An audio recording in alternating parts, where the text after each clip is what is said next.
ఆగడు disappointment తర్వాత అంటే మన సక్సెస్ నుంచి కంటే అందరూ చెప్తారు కదా ఫెయిల్యూర్స్ నుంచి ఎక్కడ నేర్చుకుంటామని. ఫెయిల్యూర్ నుంచి అది ఎక్కడ ఏంటి ఎందుకు అనేది అర్థం చేసుకుంటాం కాబట్టి డెఫినెట్గా అర్థం చేసుకున్నాను కాబట్టి అవన్నీ రెక్టిఫై చేసుకుని అంటే ఏం లేదండి. అంటే నేను ఒకటి ఎక్స్పీరియన్స్ అయింది ఏంటి అంటే కథని ఎంటర్టైనింగ్గా చెప్పడం ఒక పద్ధతి, ఎంటర్టైన్మెంట్ కోసమే కథ రాసుకోవడం ఇంకో పద్ధతి. నేను అలాగా చేశాను, రెండు పద్ధతుల్లో సినిమాలు చేశాను. ఆ డిఫరెన్స్ చూశాను రిజల్ట్స్లో. అలా కథను ఎంటర్టైనింగ్గా చెప్పాలి అని మన కథనికి ఇంపార్టెన్స్ ఇస్తూ చేసిన సినిమాలు డీ కానీ, రెడీ కానీ, దూకుడు కానీ ఇలాంటి సినిమాలు మోర్ సక్సెస్ఫుల్. భాష లాంటి సినిమాలు రెండో పద్ధతిలో చేసినా అవి కూడా సక్సెస్ అయినాయి లిమిటెడ్గా డెఫినెట్గా. ఈ సినిమా కథని ఎంటర్టైనింగ్గా చెప్పాలనే ఉద్దేశంతో కథకి ఇంపార్టెన్స్ ఇస్తూ చేసిన సినిమా బ్రూస్ లీ.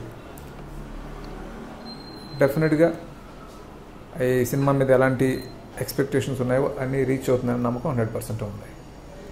అంటే నేను ఒక ఫ్యామిలీ అనేది మిస్ అవ్వకుండానే సినిమా చేయడానికి ట్రై చేస్తానండి. అంటే ఎలాంటి సినిమా చేసినా కూడా, ఎందుకంటే అప్పుడే ఆ కనెక్ట్ ఉంటుంది అని నేను ఫీల్ అవుతాను పర్సనల్గా, నా బిలీఫ్ అది. అందుకని ఫ్యామిలీ యాంగిల్ ఎప్పుడు మిస్ చేయను. ఆగల్లో ఫ్రాంక్గా ఫ్యామిలీ యాంగిల్ తక్కువ ఉంటుంది సినిమాలో. అది కూడా ఆ cinema result one of the reasons అని నేను ఫీల్ అవుతాను ఇప్పటికీ. అందుకే ఫ్యామిలీ యాంగిల్ ఎప్పుడు మిస్ అవ్వకుండా ట్రై చేస్తాను.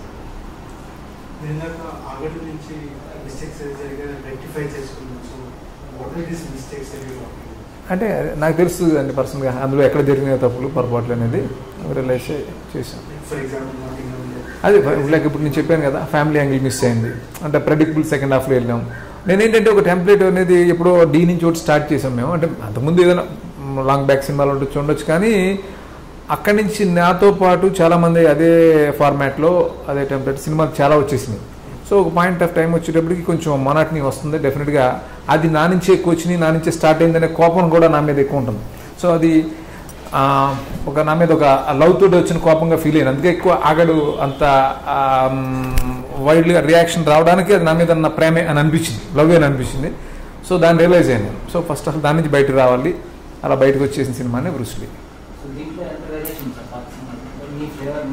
డెఫినెట్గా అండి నా ఫ్లేవర్ అంటే ఏంటి, ఎంటర్టైన్మెంట్ అంటే కామెడీ అనేది. అంటే ఏ ఫార్మాట్లో చేసినా ఎలా చేసినా సినిమా ఎంటర్టైన్మెంట్ అనేది మిస్ చేయలేదు. అది డెఫినెట్గా ఉంటుంది. అదే నా నుంచి ఎక్స్పెక్ట్ చేసేది అయితే కనుక ఖచ్చితంగా అది ఉంటుంది. మీరు చూస్తారు కదా ఇప్పుడు మీ స్ట్రెంగ్త్, మీ బ్రాండ్ వాల్యూ, మీ బ్యాక్గ్రౌండే మీరు ఫార్మాట్ స్లైట్ గా వేరీ చేసి బ్రూస్లీ చేసాము. సో మీ ఎక్స్పెక్టేషన్, మీ మీద ఎక్స్పెక్టేషన్స్ మీరు క్రియేట్ చేసిన అదే మీరు ఈ బ్రూస్లీలో it has to at least match with that. అంటే సేమ్ టైప్ కాకుండా ఎంటర్టైన్మెంట్ జనరేటెడ్ అనేది ఆ టైప్ లో ఉండాలి, లేదంటే ఇట్ విల్ బికమ్ డెఫినెట్గా. మీరు ఒకసారి గమనించండి జీవి గారు, నేను ఫస్ట్ ఆనందం లాంటి సినిమాలు చేసేవాడిని. వెంకీ వరకు లాంటి సినిమాలు చేశాను, లవ్ స్టోరీలు చేశాను. వెంకీ నుంచి ఒక కైండ్ ఆఫ్ ఫిల్మ్స్ చేశాను, దుబాయ్ సీన్ వరకు ఎంటర్టైన్మెంట్, యాక్షన్, డిఫరెంట్ అలా వెళ్ళేవాడిని. అల్లరి ఎక్కువ అల్లరి ఉండేది. అంటే ఒక ప్లే, ఒక ఫార్మాట్ అనేది డీ నుంచి స్టార్ట్ అయింది. సో ఎప్పటికప్పుడు నేను మారుస్తూనే ఉన్నాను. సో డీ నుంచి ఎక్కువ టైం కంటిన్యూ చేసాం ఇప్పటి వరకు. దాంతో మనతో పాటు చాలా సినిమాలు వచ్చేసినాయి. వచ్చేయటం వల్ల ఆ కంప్లైంట్ వచ్చింది. నాకు కూడా ఇష్టం కాదు కదా చేసింది మళ్ళీ చేయటం. నేను ఇప్పుడు కొత్త రకంగా చేయడానికి ట్రై చేస్తుంటాను. సో అది కాకపోతే అనేది పెట్టుకున్నాం. బట్ అది ఆ సేఫ్ మీటర్ జనానికి అర్థమైపోతుంది, ఆ ప్రెడిక్టబుల్ అయిపోయింది బాగా. సో అందుకని వాళ్ళు కోపం వస్తుంది కాబట్టి మార్చాం. బట్ ఒక్కటైతే షూర్ అండి, ఎంటర్టైన్మెంట్ లేకుండా, కామెడీ లేకుండా సినిమా తీయలేను.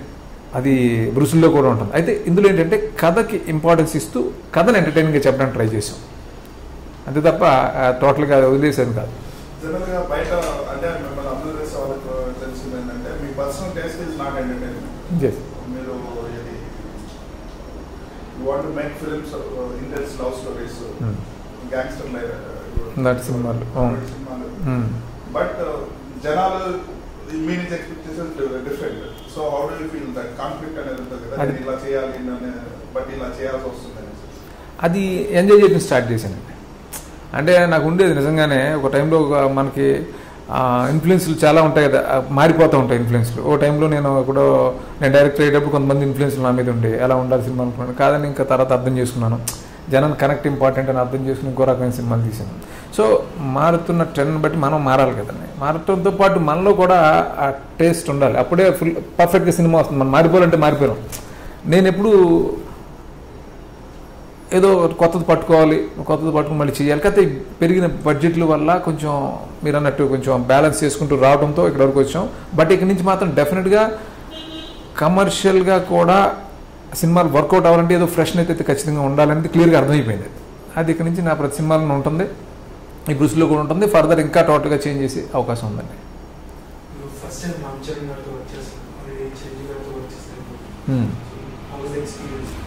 సూపర్ అండి. నిజంగా నేను ఫ్రాంక్గా ఒకటేనండి, నేను అంటే చాలా తక్కువ మందికి తెలుసుంటుంది. నాకు పర్సనల్గా ఎప్పుడు ఏంటంటే రెమ్యునరేషన్ కంటే కూడా ఎక్కువ ఫ్రీడమ్ కోరుకుంటాను సినిమా నుంచి.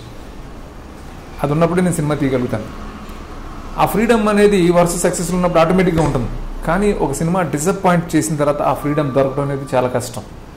బట్ ఈ బ్రూస్ లీ సినిమా విషయంలో నాకు ఆ ఫ్రీడమ్ 100% ఇచ్చారు చిరంజీవి గారు కానీ చరణ్ గారు. అందుకే నేను అనుకున్నట్టు సినిమాని తీయగలిగాను. దానికి మరొకసారి చిరంజీవి గారికి చరణ్కి ఇద్దరికి థ్యాంక్స్ చెప్తున్నాను. ఇక చరణ్తో ఎలా ఉంటుంది వర్కింగ్ ఎక్స్పీరియన్స్ అంటే, చిరంజీవి గారిలోని కొన్ని క్వాలిటీస్ ఏవైతే ఉంటాయో, ఆయన ఏంటంటే చాలా బ్యాలెన్స్డ్గా, కంపోజ్డ్గా, ఎవరిని హర్ట్ చేయకుండా ఉంటారు ఆయన అలాంటి సిచ్యువేషన్లో కూడా. ఆ లక్షణం చరణ్కి బాగా వచ్చింది. అంతేకాకుండా చాలా వామ్తిగా దగ్గర తీసుకోవటం, ప్రేమగా ఉండటం, ఇవన్నీ చరణ్ ఉన్నాయి. తన ఏజ్కి తన బిహేవియర్కి సంబంధం ఉండదు, అంత మెచ్యూర్డ్గా ఉంటాడు. నాకే ఆశ్చర్యంగా అనిపిస్తూ ఉంటుంది. తన వయసులో నాకని చాలా చిన్నోడైనా కూడా ఆ మెచ్యూరిటీ లెవెల్స్ చూసి నాకు ఆశ్చర్యంగా అనిపిస్తుంది. దానికి రీజన్ కూడా నేను ఏమనుకుంటానంటే ఆయన పెంపకం, చిరంజీవి గారి పెంపకం అని అనుకుంటాను. ఇక చరణ్తో వర్కింగ్ ఎక్స్పీరియన్స్ ఎలా ఉంటుందంటే, చాలా అంటే నాకు బేసిక్గా ఎవరిలోనే హ్యూమర్ ఉంటే నాతో, వాళ్ళకి సెన్స్ ఆఫ్ హ్యూమర్ ఉన్న వాళ్ళు ఈజీగా కనెక్ట్ అయిపోతారు నాతో.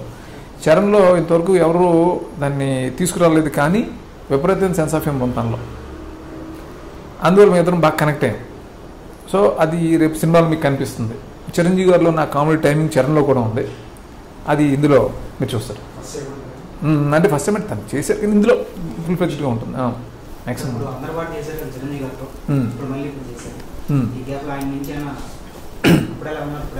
ఎప్పుడు అదే రిలేషన్ మాకు. ఆంధ్రవాడి తర్వాత నుంచి కూడా ఎప్పుడు చిరంజీవి గారు నేను కలుస్తుంటాను, ఆయన ఏదైనా ఉంటే పిలుస్తుంటాను నన్ను, అదే రిలేషన్ మెయింటైన్ చేసాను ఎప్పుడూ. ఇప్పుడు బట్ అందరవాడు ఆయన ఫుల్ ఫ్లెడ్జ్డ్గా సినిమా తీసాను నేను. మొన్న ఆయన ఎపిసోడ్ డైరెక్ట్ చేస్తున్నప్పుడు నాకు అనిపించింది ఏంటంటే, అంత ఎక్సైట్మెంట్ నాకు అందరవాడి టైంలో కూడా లేదు. అంటే అంత అందరవాడికి 15 years బ్యాక్, అంటే గ్యాంగ్ లీడర్ టైంలో ఆయన ఉండేవారు కదా, అలాగే అనిపించారు నాకు. మీరు అది చూస్తారు రేపొద్దు నా ఎపిసోడ్, అంటే చాలా ఇన్స్పైరింగ్ అనిపించారు. సో ఆ ఎపిసోడ్ కూడా అంత బాగా వచ్చింది.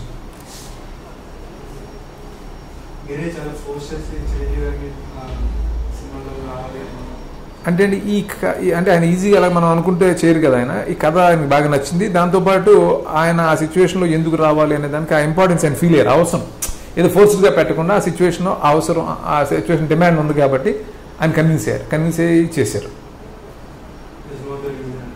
అంటే ఆయన కన్విన్స్ అయ్యారు, కథ బాగా నచ్చింది ఆయనకి, కథ బాగా నచ్చి సో ఆయన రావాల్సిన సిచ్యువేషన్ అదంతా కూడా ఆయన కన్విన్స్ అయ్యారు, ఆ డిజైన్ అంతా. అందువల్ల ఆయన ఒప్పుకున్నారు.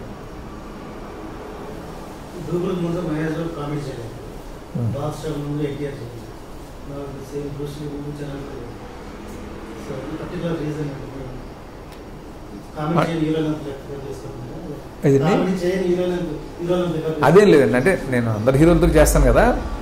సో హీరోలు కూడా ఎలా ఉంటుందంటే అందరికీ కామెడీ చేయాలని ఉంటుంది, దానికి ప్రాపర్గా దొరకాలి, ఇది ఫోర్స్ అవ్వకూడదు. మళ్ళీ ఆ హీరోలు నన్ను నమ్మారు కాబట్టి, మహేష్ అవ్వచ్చు, తారక్ అవ్వచ్చు, ఇప్పుడు చరణ్ కానీ, అంటే వెళ్ళొచ్చు ధైర్యంగా చేయొచ్చు అనే వాళ్ళకి ఆ బిలీఫ్ నా మీద ఉండబట్టి వాళ్ళు చేశారు.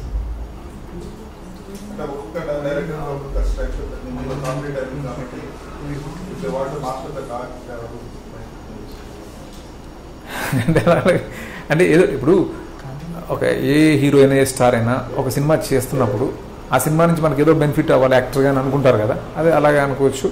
అలాగే నేను కూడా ఒక స్టార్తో చేసేటప్పుడు తన ప్లస్ నేను వాడుకోవాలని అనుకుంటాను. ఇప్పుడు చరణ్ తీసుకుంటే నాకు అమేజింగ్ డాన్సర్, అంటే అసలు నాకు చాలా చాలా ఇష్టం. అది చరణ్ కూడా తెలుస్తాను డ్యాన్స్. అలా తను చేస్తుంటే అలా చూస్తూనే పోతాను నేను. అంటే చాలామంది చాలా బాగా డ్యాన్స్ చేస్తారు తప్ప తనలో నా గ్రేస్ నాకు చాలా ఇష్టం.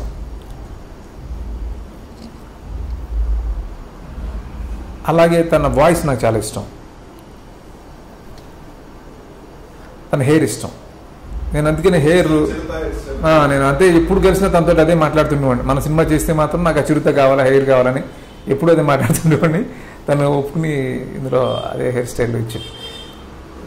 సో మిగతా అన్ని తను చాలా బాగా చేస్తాడు. ఇప్పుడు చాలా చరణ్ పర్ఫార్మెన్స్ చాలా బ్యాలెన్స్డ్గా ఉంటుంది. ఇప్పుడు ఫోర్స్డ్గా ఏది చేయడు, తను కన్విన్స్ కాకుండా చేయడు. సో నాకు అది ఇష్టం.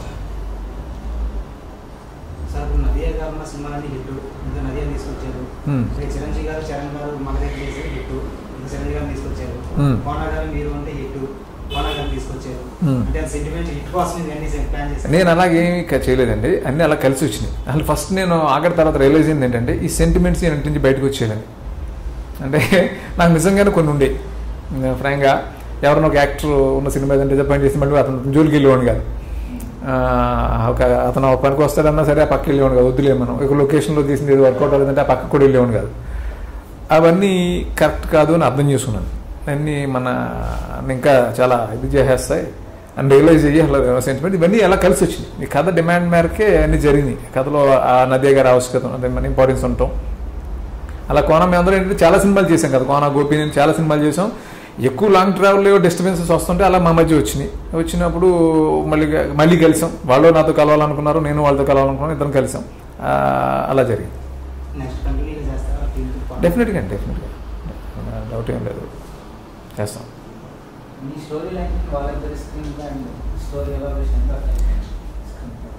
అంటే ఇప్పుడు ఏమవుతుందంటే అండి మాది ఒక సింక్ ఉంటుంది, ఒక టీం వర్క్ లాగా ఉంటుంది. అంటే ఈ స్టోరీ స్క్రీన్ ప్లే మాటలు ఏవైతే ఉంటాయి ఎన్ని ఉంటాయి కదా, సో అవన్నీ మాది సింక్ ఉంటుంది.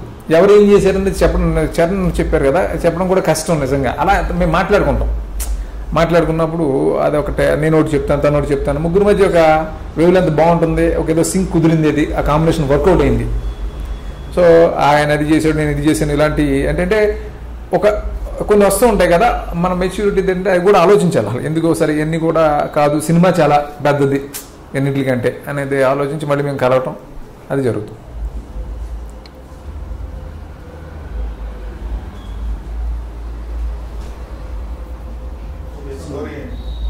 స్టోరీ ఏంటంటారా? అంటే స్టోరీ ఏంటంటే ఇది యాక్చువల్గా బ్రూస్ లీ ది ఫైటర్ అనే టైటిల్ అలా ఉన్నా కూడా ఇది ఒక ఫ్యామిలీ స్టోరీ అండి. అంటే ఒక ఫ్యామిలీని విపరీతంగా ప్రేమించే ఒక కుర్రాడుకి, ఒక కామన్ మ్యాన్కి, ఒక ఆర్డినరీ పర్సన్కి ఒక ఎక్స్ట్రాడినరీ సమస్య వస్తుంది. తన ఫ్యామిలీకి చాలా పెద్ద సమస్య వస్తుంది. ఆ సమస్యతో ఎలా పోరాడాడు అన్నదే బ్రూస్ లీ. అలా నిలబడ్డాడు. ఆ కాంటెక్స్లో ఫైటర్ అనే ట్యాగ్ లైన్.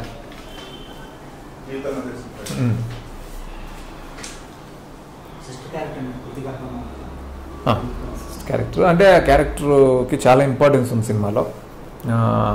అమ్మాయి కూడా హీరోయిన్గా చేస్తున్నప్పటికీ కూడా ఆ క్యారెక్టర్ విని అమ్మాయికి నచ్చి చేసింది.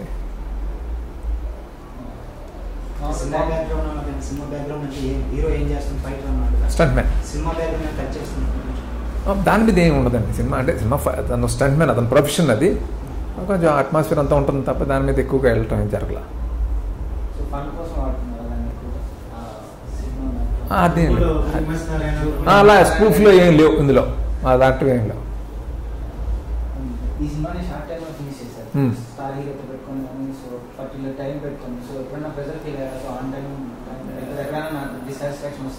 లేదండి, ఎంజాయ్ చేశాను ఫ్రాంక్గా. ఎందుకంటే నేను చేసేవాడిని ఇలా సినిమాలు, వెంకీ, దుబాయ్ సినిమాలు ఉండేవి కదా, అని సింగిల్ అటెస్టేజ్ చేసేవాళ్ళం సింగిల్ షెడ్యూల్లో. మళ్ళీ ఆ తర్వాత కొంచెం సిస్టమ్ మారిపోయి ఎక్కువ టైం సినిమాలు చేయడం అది జరిగింది. కానీ ఇది నేను ఎంజాయ్ చేశాను మళ్ళీ, ఎందుకంటే అంత షార్ట్ టైం. అంటే June 7th ఫ్రాంక్గా మేము స్టార్ట్ చేసింది. అంటే మేలో 1.5 సాంగ్ చేసాం అంతే. June 7th స్టార్ట్ చేసి October 5th గుమ్మడికాయ కొట్టేసాం, సినిమా ఫినిష్ చేసాం. అంటే 4 months టైం ఆఫ్ ఫ్రేమ్ అది. దాంట్లో ఇంత అంటే ఏదో ఒక ఇంట్లో సినిమా అంటే అంత టైం కూడా అక్కర్లేదు అసలు. ఇది చాలా స్పాన్ ఉన్న cinema, number of locales, action అన్నీ ఉన్నాయి. అన్నీ ఉంటూ ఎక్కడ కాంప్రమైజ్ కాకుండా, ఈరోజు నేను కాంప్రమైజ్ అనేది ఎక్కడ నాకు లేదు. అంటే నేను అనుకున్నది ఏదైతే అనుకున్నానో అది యాజ్ ఇట్ ఈస్, ఏదైతే విజువలైజ్ చేసుకున్నానో అది యాజ్ ఇట్ ఈస్ తీసాం. దానికి అందరూ విపరీతమైన హార్డ్ వర్క్ చేశారు. మెయిన్లీ చరణ్ తను నాన్ స్టాప్ షూట్, అంటే టువర్డ్స్ ఎండ్ వచ్చేటప్పటికి మరీ ప్రెషర్ పెరిగిపోయింది. తను డే అండ్ నైట్లు పనిచేసాడు. అలాగే టెక్నీషియన్స్ అందరూ. మనోజ్ పరమహంస అయితే నాకు చాలా సపోర్ట్.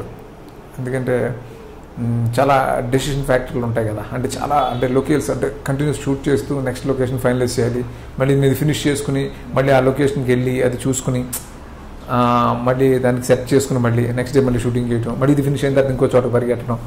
అంటే అంత కంఫర్టబుల్గా ఏదో అలా అయిపోయే సినిమా కాదు ఇది. చాలా మీరు చూస్తారు కదా రేపు cinema. Yeah, very fast. Manoj fast, same time నేను చెప్పాలంటే అల్టిమేట్ క్వాలిటీ ఇచ్చేది.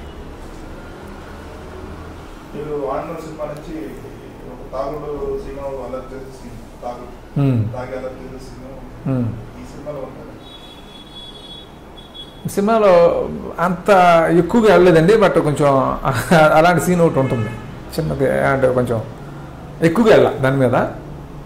డ్రింక్ సీన్ ఒకటి ఉంటుంది, అదొక చిన్న హిస్టానిక్స్ని బయట తీసుకురావడానికి ఉంటుంది తప్ప అలా ఆ రెగ్యులర్గా అలా వెళ్ళలేదు. అలా ఎవరినో టార్చర్ చేయడం అలాంటివి వెళ్ళలేదు.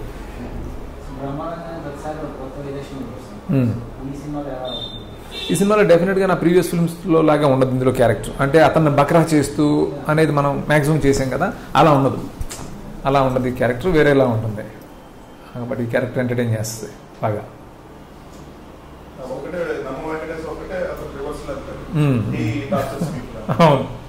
అవును.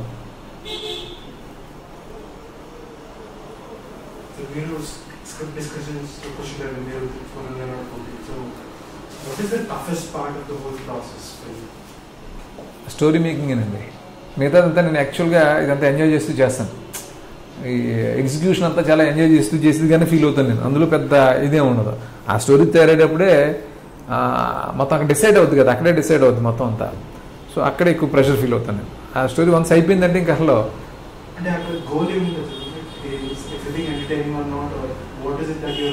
అంటే ఒకటండి, అంటే ఎక్స్పెక్టేషన్స్ ఒక రకంగా ఉంటాయి, అది రీచ్ అవ్వాలి. సేమ్ టైం అలాగే చేస్తే మళ్ళీ అదే చేసేమంటారు, ఇవన్నీ ఉంటాయి కదా, అన్నింటిని దృష్టిలో పెట్టుకుని చేయాల్సి ఉంటుంది.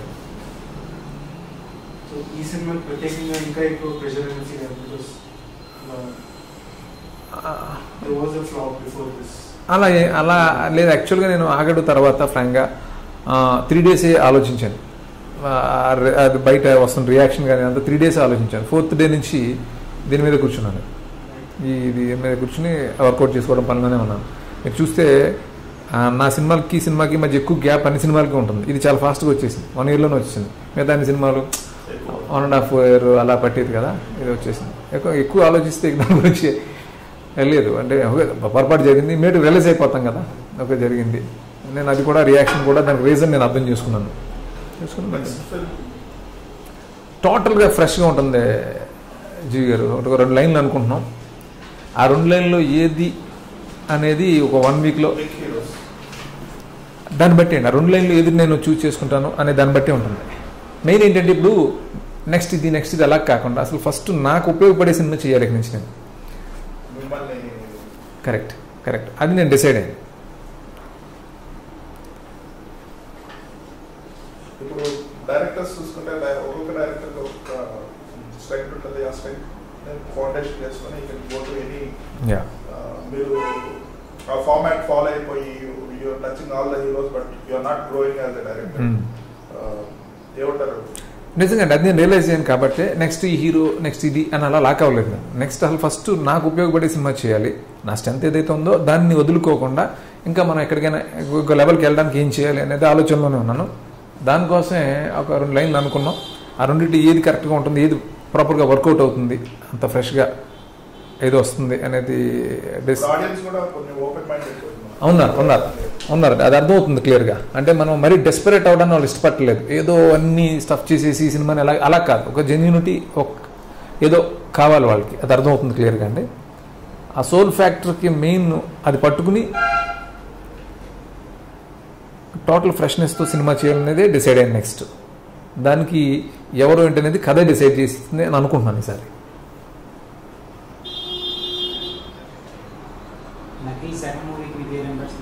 లేదండి ఏది ఫైనలైజ్డ్ కాదండి ఇంకా అలా ఇంకా ఏం లేదు. ఇప్పుడు ఇది అయిన తర్వాతే ఆలోచిస్తాను. ఇప్పటివరకు దీని గురించి ఆలోచించాను. ఇది అయిన తర్వాత చెప్పాను కదా కథ మెయిన్, ఆ కథ ఎవరికి సూట్ అవుతుందో వాళ్ళతో చేసే అవకాశం ఉంటుంది.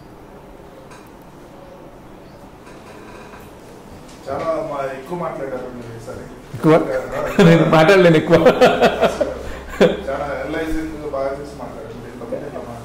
Thank you thank you.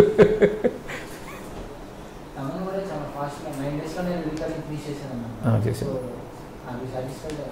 బాగా అండి. ఫస్ట్ టైం ఆర్ఆర్ నేను తమన్తో బాగా సాటిస్ఫై అయింది ఈ సినిమా ఆర్ఆర్ఏ. ఇంతవరకు చేసిన సినిమాల్లో తమన్ ఆర్ఆర్ నాకు ఈ సినిమాలో బాగా సాటిస్ఫాక్షన్ ఇచ్చింది. ఆడియో ఎప్పుడు తను మంచిగా ఇచ్చాడు నాకు. ఈవెన్ ఆగడు కూడా నాకు తన మీద కంప్లైంట్ లేదు. ఆడియో మంచిదే ఇచ్చాడు. మళ్ళీ రికార్డింగ్ అన్ని ఫ్యాక్టర్స్ ఉన్నాయి దానికి. నేను కొంచెం నా సైడ్ నుంచి కొంచెం లౌడ్ అయిన సినిమా అన్నీ ఉన్నాయి.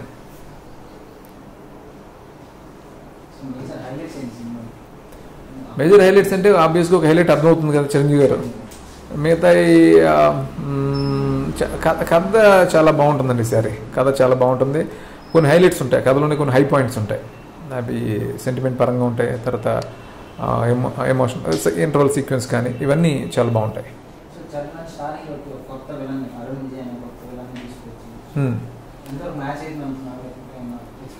యాక్చువల్గా ఈ విలన్ క్యారెక్టర్ డిసైడ్ చేయడానికి చాలా టైం పట్టింది. అంటే ఎవరన్నా కొంచెం ఫ్రెష్గా ఉండాలి. అప్పుడు నార్త్ నుంచి ఎవరన్నా పట్టుకొస్తే ఆ ఎక్స్ప్రెషన్ ఉండదు, ఊరికి చేస్తుంటాడు. అలా కాదు, కొంచెం ఎవరన్నా మన సౌత్ వాళ్ళు ఉంటే బాగుంటుందని అనుకుని అప్పుడు చరణ్ సజెస్ట్ చేశాను నాకు ఆ గౌతమ్ ఫిల్మ్ ఎన్ఆర్ ఆ సినిమా ఒకసారి మీరు చూడండి అంటే నేను చూసినప్పుడు పర్ఫెక్ట్ ఇతను కదా అని అనిపించింది. అప్పుడు అతను అప్రోచ్ అవటం, అతను కూడా కన్విన్స్ అయ్యాడు, క్యారెక్టర్ అని చేశాడు. చాలా బాగా చేశాడు, ఫ్రెష్గా ఉన్నాడు.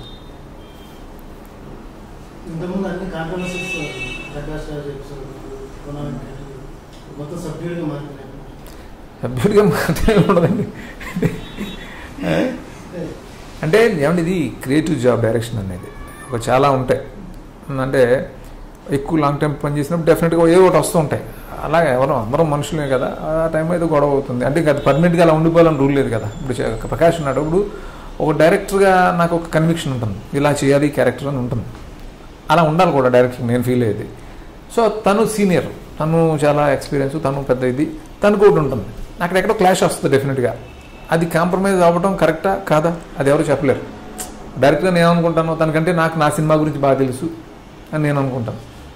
తనే అనుకుంటాడు నాకేదో తెలుసు అనుకుంటాడు. అంటే చిన్నవి వస్తాయి, అదేది పర్మనెంట్ కాదు కదా. అతను బ్రిలియంట్ యాక్టర్, ఖచ్చితంగా మళ్ళీ నేను అతనితో చేస్తాను కూడా.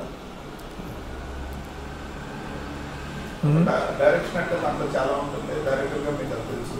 బట్ బయట నుంచి కామెంట్ చేసే వాళ్ళు, లేదంటే కోనా లేదని ఆల్రెడీ ఫ్లాప్ అయింది, లేదంటే ప్రకాష్ రాజ్ కూడా వచ్చింది. అంటే డైరెక్షన్ అనేది most complicated job. Not everybody can do it. అటువంటి ఎలా అనిపిస్తుంది అంటే, ఎందుకంటే people will take you for granted అన్నమాట. ఒక ఫ్లాప్ రాగానే అసలు ఏవి రాదన్నట్టు మాట్లాడతారు. ఇంతకుముందు వచ్చిన ఇట్లానే మర్చిపోతారు. అంటే వాళ్ళకి రైట్ ఉంది, ఏదైనా మాట్లాడతారు. అంటే ఇప్పుడు అలాగే సక్సెస్ అయినప్పుడు అలా పొగుడతారు కదా, రెండింటిని ఈక్వల్గా తీసుకోవడమే కాదు. మంచిది అనిపించింది నాకు విధంగా. ఇందాక చెప్పినట్టు సక్సెస్ కంటే ఫెయిల్యూర్ నుంచి ఎక్కువ నేర్చుకుంటూ ఉంటాం. బట్ ఇది నాకే కదండి, అందరికీ జరిగేదే కదా, నేనేం స్పెషల్ కాదు కదా, అందరికీ ఇదే జరుగుద్ది. మన విధంగా అది కొంచెం వాళ్ళు మనల్ని ఎప్పుడు అలర్ట్గా ఉంచడానికి కూడా ఉపయోగపడుతుంది. కొంచెం జాగ్రత్తగా ఉంటుంది అంతే. థ్యాంక్ యూ అండి, థ్యాంక్ యూ. సూటిగా చూడకు, సూదిలా నవ్వకు.